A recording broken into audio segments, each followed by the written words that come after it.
It is East-West Shrine Game Week down in St. Petersburg, Florida.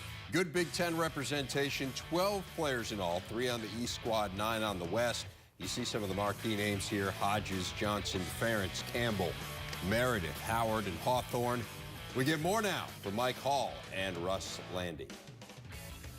Monday was the first day of practice here at the East-West Shrine Game. Scouts are in St. Petersburg from across the NFL, watching players from throughout the U.S., including more than a dozen from the Big Ten, all trying to impress their potential future bosses.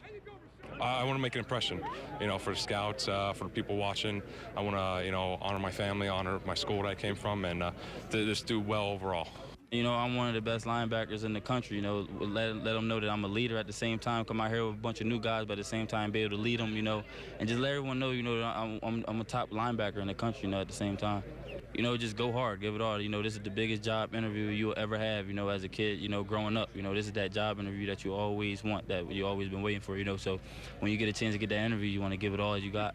I'm joined now by Russ Lande, a former NFL scout, looking at all the Big Ten players. Which ones are the most scouts talking about? The 3 guys that everybody's intrigued by, you have Gerald Hodges, the linebacker from Penn State. Every team really loves the athletic ability he has. They really want to see this week. Can he show that he's a physical football player that can take on blocks, deal with the traffic and the heavy guys that he's going to have to deal with in the NFL to be a successful player, or is he just going to be a backup?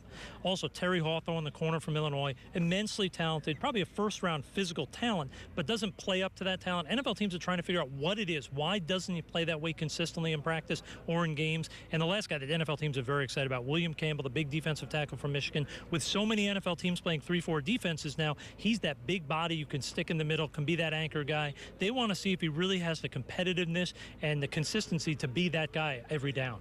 Give me an idea of how much a player's draft status actually can improve from a week like this. Well, I think it's not going to jump from like a 5th rounder to a 4th rounder, or a 5th rounder to 1st rounder, excuse me. But what you'll see is it'll go from maybe a 5th to a 4th, where a team will say, you know what, we got to do more work on this guy. We may be off a little bit on his grade because of how well he does, how well he interviews when they meet with him here. So it definitely can get you started moving up the draft boards. The game is Saturday at Tropicana Field. We'll have reports throughout the week right here on BTN.